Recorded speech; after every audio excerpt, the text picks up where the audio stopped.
ഹരേ കൃഷ്ണ. ഇനി നമുക്ക് 11-ാമത്തെ അധ്യായമാണ് ഒന്ന് അർത്ഥവിചാരം ചെയ്ത് നോക്കുവാനുള്ളത്. 10 അധ്യായങ്ങൾ നമ്മളെക്കൊണ്ട് പറയിപ്പിച്ച അതേ ഭഗവാൻ തന്നെ ഇനിയുള്ള അധ്യായങ്ങളും പറയിപ്പിക്കട്ടെ എന്ന് ഭഗവാനോട് അപേക്ഷിച്ചുകൊണ്ട്, ഭഗവാന്റെ നിശ്ചയത്തിനായി വിട്ടുകൊടുത്തുകൊണ്ട് നമുക്ക് 11-ാമത്തെ അധ്യായത്തിലേക്ക് കടക്കാം. അധ്യായം 11. ഈ അധ്യായത്തിൽ ഭഗവാന് തൻ്റെ നിശ്ചയമനുസരിച്ച് എല്ലാ ഗോപന്മാരെയും ഗോപിമാരെയും ഒക്കെ, ആ ഗോകുലവാസികളെയൊക്കെ വൃന്ദാവനത്തിലേക്ക് താമസം മാറ്റുന്നു. കാരണം ഇനിയും ഭഗവാന്റെ ലീലകളൊക്കെ അവിടെയാണ് നടമാടേണ്ടതായിട്ടുള്ളത്. അപ്പോൾ ആ ലീലകൾ ആടേണ്ട ആ വേദിയിലേക്ക് ഭഗവാൻ തൻ്റെ ബന്ധുമിത്രാദികളെ, തന്നെ ഇഷ്ടപ്പെടുന്നവരെ, തന്നെ ആശ്രയിക്കുന്നവരെ എല്ലാം കൂട്ടിക്കൊണ്ടുള്ള യാത്രയാണ്. അപ്പോൾ ആ വൃന്ദാവനത്തിലേക്കുള്ള യാത്രയാണ് ആദ്യം പറയുന്നത്. അതിനുശേഷം വത്സാസുരനെ, ബകാസുരനെ ഒക്കെ വധിക്കുന്ന കാഴ്ചയാണ്. പിന്നെ അതായത് ഈ ലീലകളൊക്കെ, ഇനിയുള്ള ലീലകളൊക്കെ വൃന്ദാവനത്തിലാണ്. ഗോകുലത്തിലെ ലീലകൾ ദാമോദര ലീലയോട് കൂടി അവസാനിക്കുകയാണ്. ഇനിയും ഭഗവാന് വൃന്ദാവനത്തിലേക്ക് പോവുകയാണ്. നമുക്ക് ആദ്യത്തെ ശ്ലോകം നോക്കാം. അഥ 11-ാധ്യായഃ. ശ്രീശുക ഉവാച. ഗോപാനന്ദാദയഃ ശ്രുത്വാ ദ്രുമയോ പതതോരവം തത്രാജഗ്മുഃ കുരുശ്രേഷ്ഠ നിർഘാതഭയശങ്കിതാഃ. ആ ദാമോദര ലീലയ്ക്ക് ശേഷം ഗോകുലത്തിൽ നടന്ന സംഭവങ്ങളാണ് ആദ്യം അങ്ങോട്ട് പറയുന്നത്. ഗോപാനന്ദാദയ, ഗോപന്മാർ, നന്ദാദയ, നന്ദഗോപരാദിയായിട്ടുള്ള ഗോപന്മാർ, ശ്രുത്വ കേട്ടിട്ട്, ദ്രുമയോഹോ ആ വൃക്ഷങ്ങളുടെ വീഴുന്ന ശബ്ദം, ദ്രുമയോഹോ വൃക്ഷങ്ങളുടെ, പതതോരവം, പതതോ പതിക്കുന്ന, രവം ശബ്ദം, അതായത് ആ വൃക്ഷങ്ങൾ താഴേക്ക് ഉഗ്രമായ ശബ്ദത്തോടുകൂടി വന്ന് പതിക്കുന്ന ആ ശബ്ദം കേട്ടിട്ട് നന്ദഗോപരാദിയായിട്ടുള്ള ഗോപന്മാർ തത്രാജഗ്മുഃ കുരുശ്രേഷ്ഠ നിർഘാത ഭയശങ്കിത. തത്രാജഗ്മുഃ, തത്ര ആജഗ്മുഹു, ഇങ്ങനെ രണ്ട് വാക്കുകൾ ചേരുന്നതാണ് തത്രാജഗ്മുഹു. തത്ര എന്ന് പറഞ്ഞാൽ അവിടെ, അതായത് ഈ 2 മരുത്തുവൃക്ഷങ്ങൾ വീണ ആ ഗോകുലത്തിലേക്ക് ആ ജഗ്മുഹു വന്നു ചേർന്നു. അപ്പോൾ നമ്മൾ പറഞ്ഞിരുന്നു, നന്ദഗോപർ അവിടെ ഇല്ലാത്ത സമയത്താണ് ഈ യശോദാമ്മയും ഉണ്ണിക്കണ്ണനുമായിട്ടുള്ള ഈ കേളികളൊക്കെ അവിടെ നടക്കുന്നത്. ഉണ്ണിക്കണ്ണൻ യശോദാമ്മയെ ഓടിക്കുന്നതും ഒടുവിൽ ഉണ്ണിക്കണ്ണനെ ബന്ധിക്കുന്നതും ആ ഉരലും കൊണ്ടുപോയി ഈ വൃക്ഷങ്ങളൊക്കെ മറിഞ്ഞു വീഴുന്നതും ഒക്കെ നന്ദഗോപർ അവിടെ ഇല്ലാത്ത സമയത്താണ് നടക്കുന്നത്. അപ്പോൾ അങ്ങനെ നന്ദഗോപർ ഈ ശബ്ദം കേട്ടുകൊണ്ട് നന്ദഗോപരും മറ്റുള്ള ഗോപന്മാരും എല്ലാവരും കൂടി ഒന്നിച്ചാണ് ഓടി വരുന്നത്. അങ്ങനെ അവിടേക്ക് എത്തിച്ചേർന്നു. കുരുശ്രേഷ്ഠ,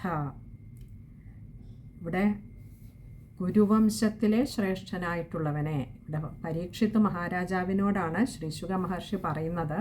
അല്ലയോ കുരുവംശത്തിലെ ശ്രേഷ്ഠനായ പരീക്ഷിത്ത് മഹാരാജാവേ, അവിടേക്ക് ഇവരെല്ലാം ഓടി വന്നു. എങ്ങനെ? നിർഘാത ഭയശങ്കിത,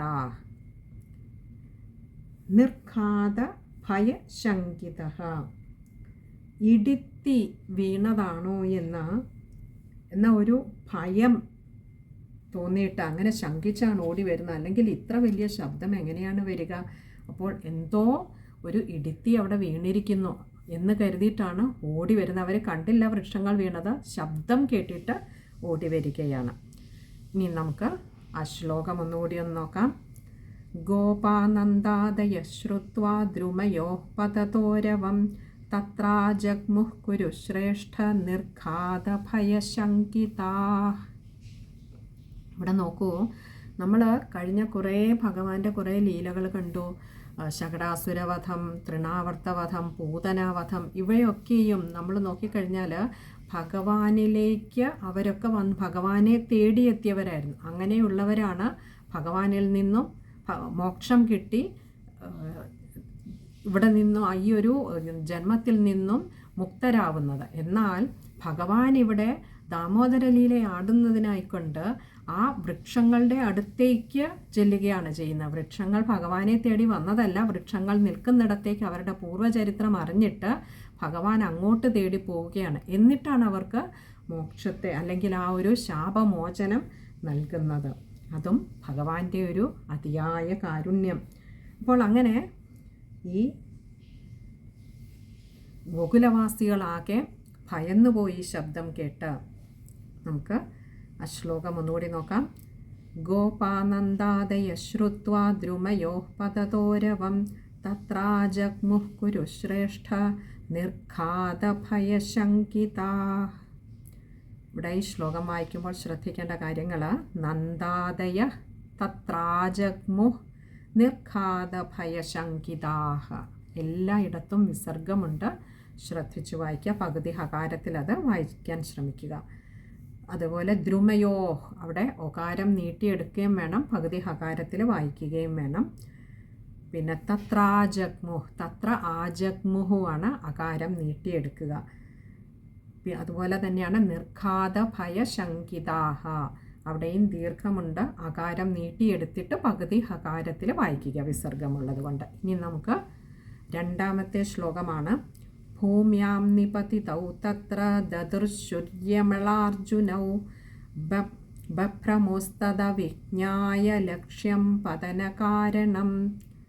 ഇനി പറയാണ്, ഇനി ആ ഓടി വന്ന നന്ദഗോപരും ആദ്യമായിട്ടുള്ള ഗോപന്മാരും അവരുടെ ആ ഒരു പ്രതികരണമാണ് ഇനിയും പറയുന്നത്. ഭൂമ്യാം നിപതിതൗ തത്ര, ഭൂമ്യാം ഈ ഭൂമിയിൽ, അതായത് ആ ഗോകുലത്തിൽ, നിപതിതൗ, ഇവിടെ നോക്കൂ, നിപതിതൗ എന്ന് പറഞ്ഞാൽ 2 പേര് എന്ന് കാണിക്കുന്നതിന് ആ 2 വൃക്ഷങ്ങൾ കടപുഴകി വീണ് കിടക്കുന്നത്. തത്ര അവിടെ, ദദൃശുര്യമളാർജുനൗ, ദദൃശുഹു യമളാർജുനൗ,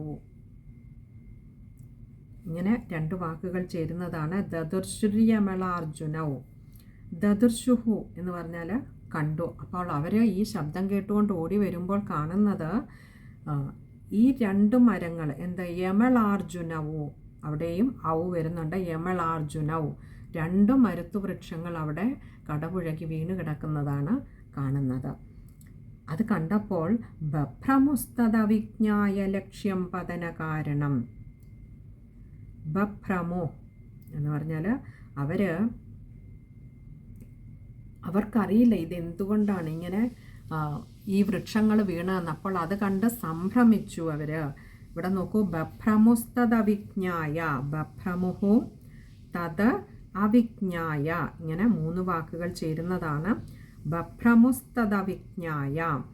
അപ്പോൾ ബഭ്രമു എന്ന് പറഞ്ഞാൽ സംഭ്രമിച്ചു. എന്ത്? തത് അവിജ്ഞായ, അത് മറിഞ്ഞു വീണത്, ഈ വൃക്ഷങ്ങൾ ഇങ്ങനെ വീഴാനുണ്ടായ കാരണം അവിജ്ഞായ, അറിയാത്തതുകൊണ്ട്, അറിയാതെ അവർ പക്ഷെ ഇങ്ങനെ ഇത്രയും വലിയൊരു വൃക്ഷങ്ങൾ പെട്ടെന്ന് 2 വൃക്ഷവും കൂടി ഒന്നിച്ച് വീണ് കിടക്കുക, അത് കണ്ടിട്ട് അവരാകെ സംഭ്രമിച്ചു. ലക്ഷ്യം പതന കാരണം, ലക്ഷ്യം എന്ന് പറഞ്ഞാൽ ആ വൃക്ഷങ്ങളൊക്കെ നേരിട്ട് കാണുന്നുണ്ട്, അവിടെ വീണ് കിടക്കുന്നതൊക്കെ കാണുന്നുണ്ട്.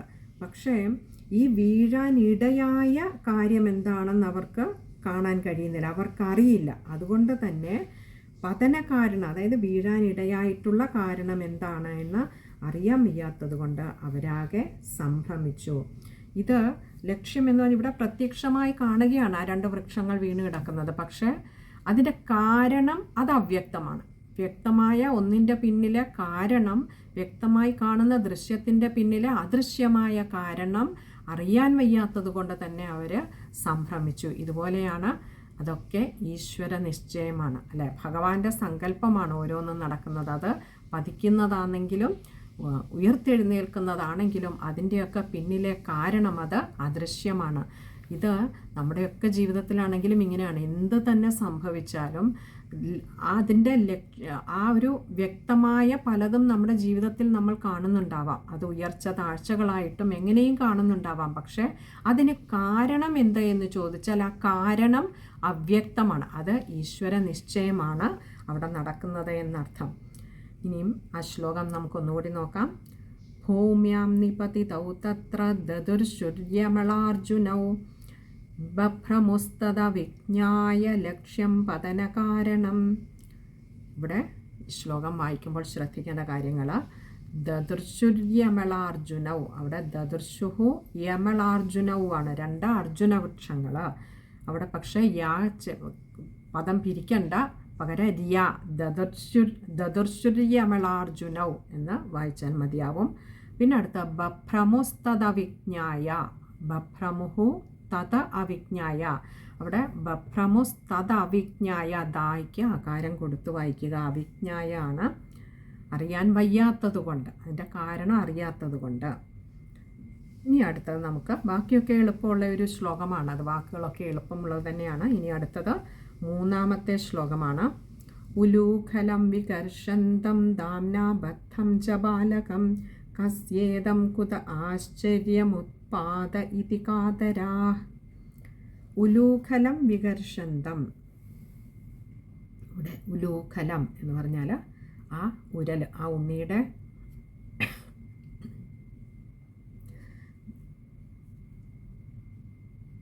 ആ ഉദരത്തിൽ ബന്ധിച്ചിരുന്ന ഉരലിനെ വികർഷന്തം എന്ന് പറഞ്ഞാൽ അതിനെ വലിച്ചുകൊണ്ടാണ് ഭഗവാൻ അവിടേക്ക് വരുന്നത്, ആ കൃഷ്ണനുണ്ണി വരുന്നത്.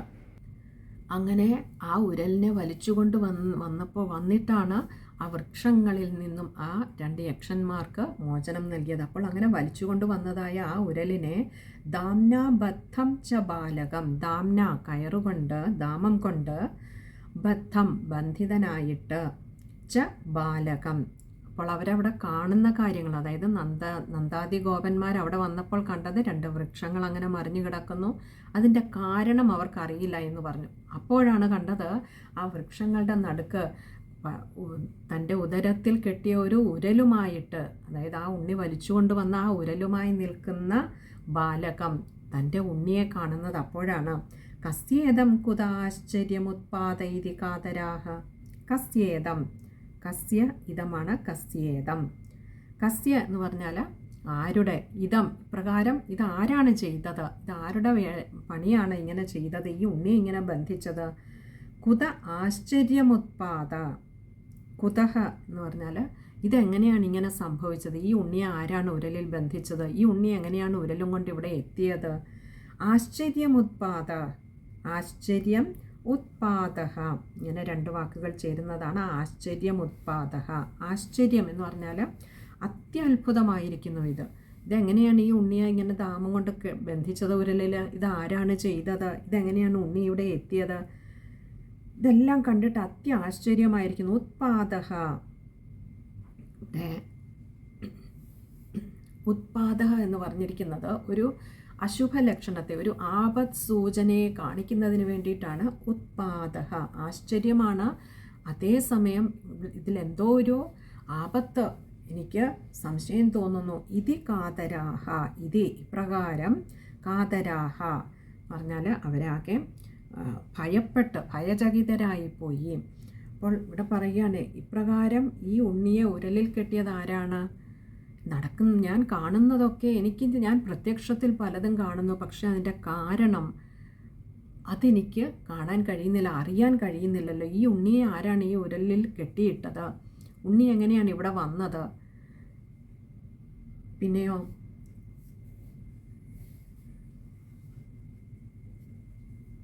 ഈ കാണുന്നതൊക്കെ ഇങ്ങനെ ഈ ഉണ്ണി ഇവിടെ നിൽക്കുമ്പോൾ ഉണ്ണിക്കൊരു ആപത്തും കൂടാതെ ഉണ്ണിയുടെ രണ്ട് വശങ്ങളിൽ കൂടി ആ വൃക്ഷങ്ങൾ, വലിയ രണ്ട് വൃക്ഷങ്ങൾ മറിഞ്ഞു കിടക്കുന്നു. ഇതൊക്കെ അത്യാശ്ചര്യകരം തന്നെയാണ്.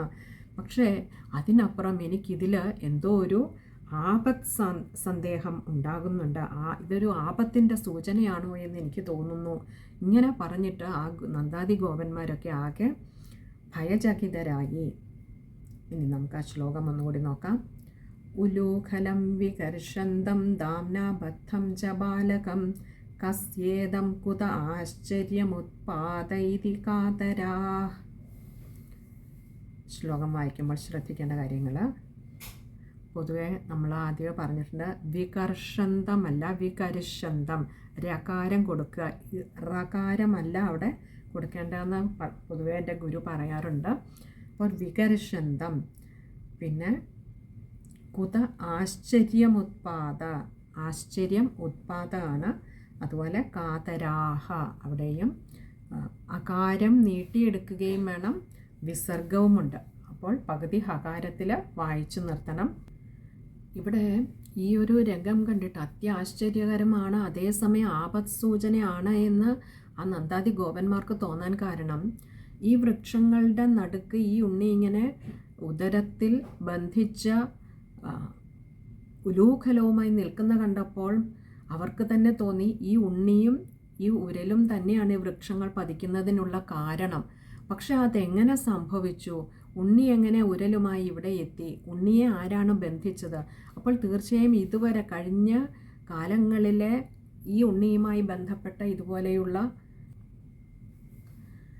അത്ഭുതകരങ്ങളായ പലതും വിശകലനം ചെയ്ത് നോക്കുമ്പോൾ ഇതും ഏതോ ഒരു ദുഷ്ടശക്തിയുടെ ഒരു സാന്നിധ്യം അവിടെ അവർക്ക് അനുഭവപ്പെടുന്നതായി തോന്നി. കാരണം നമുക്ക് തൃണാവർത്ത വധത്തിലും അതുപോലെ തന്നെ ശകടാസുരനെ വധിച്ചപ്പോഴുമൊക്കെ ഇതേപോലെ ഉണ്ണി കുഴപ്പമൊന്നുമില്ലാതെ നിലത്ത് വരികയും അതേസമയം ഇവരൊക്കെയും ഈ ശകടാസുരനും തൃണാവർത്തനുമൊക്കെ ഛിന്ന ഭിന്നമായി പോവുകയും ചെയ്യുന്ന ഒരവസ്ഥയിൽ അവർക്ക് അന്ന് തോന്നാതിരുന്ന സംശയം ഇന്ന് അവർക്കൊരു ആപത്തിൻ്റെ മുന്നോടിയായിട്ടാണ് ഇതതുകൊണ്ട് നന്ദാദി ഗോപന്മാർക്ക് അനുഭവപ്പെട്ടത്, തോന്നിയത്. ഇനി നമുക്ക് 4ാമത്തെ ശ്ലോകം നോക്കാം. അത് അടുത്ത സത്സംഗത്തിൽ കാണാമെന്ന് കരുതുന്നു. ഹരേ കൃഷ്ണ.